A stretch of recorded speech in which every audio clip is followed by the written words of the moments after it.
Les équipes voyaient que ça allait très mal se produire, la suite des événements au Rwanda, aussi parce que, au présent, elles étaient face à des journées d'émeutes, de villes mortes, qui avaient pour but, de la part des manifestants, d'empêcher que les accords d'Arusha, les accords de paix, signés au mois d'août 1993, soient mis en œuvre.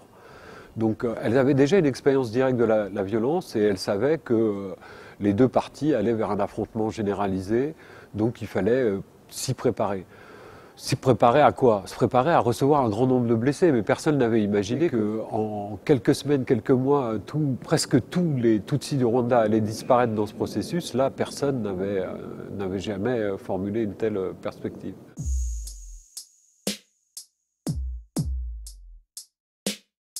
La première personne à évoquer la possibilité d'un génocide, c'est notre collègue qui se trouve à Goma, Rachel, qui reçoit des Rwandais Tutsis qui fuient le génocide dans les premiers jours de la mi-avril.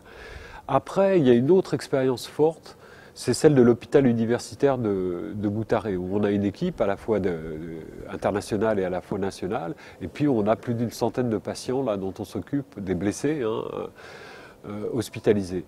Et à la fin du mois d'avril, les autorités de Butare n'étant pas très enthousiastes pour le génocide, elles sont liquidées et sont remplacées par des extrémistes qui descendent de Kigali, qui relancent la dynamique génocidaire à Butare. Et là, notre équipe de Butare, elle est prise dans ces événements.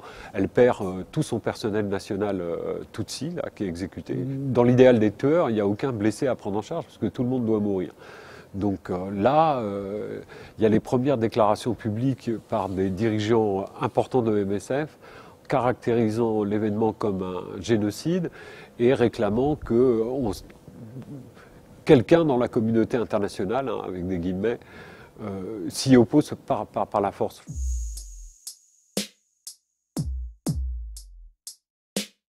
En 1994, il y a le génocide, il y a les événements dont on vient de parler. Et puis en 96-97, les fameux camps installés au Zaïre, aujourd'hui République démocratique du Congo, sont attaqués à partir du Rwanda par l'armée patriotique rwandaise et de l'intérieur du territoire congolais par la rébellion congolaise dirigée par Laurent Désiré Kabila.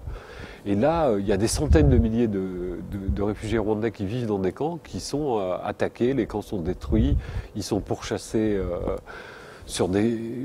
jusqu'à la frontière du Congo au Brazzaville. Il y en a une partie qui rentre au Rwanda en urgence, qui se rapatrie d'urgence au Rwanda. Et là, il y a des immenses massacres de réfugiés hutus rwandais, soit à l'intérieur du Zaïre, soit de retour à l'intérieur du pays au Rwanda, dont sont témoins également les équipes MSF. Donc la date de 97, c'est la dernière année où les principales victimes des conflits de la région sont rwandaises. Après, ça devient une histoire congolaise. Cette histoire a eu un énorme impact sur le système de l'aide et donc Médecins sans frontières. Quand je dis que les organisations médico-humanitaires n'étaient pas très équipées techniquement à cette époque-là pour faire face à des phénomènes morbides aussi fréquents que puissants, ça veut dire qu'en réaction, il y a eu développement de tout un appareil technique nouveau, quoi. Il y a eu aussi adoption d'un code de conduite au sens politique issu de la Croix-Rouge, du mouvement Croix-Rouge, qui s'est répandu à l'ensemble des organismes d'aide et des ONG qui travaillaient dans ces situations de conflit.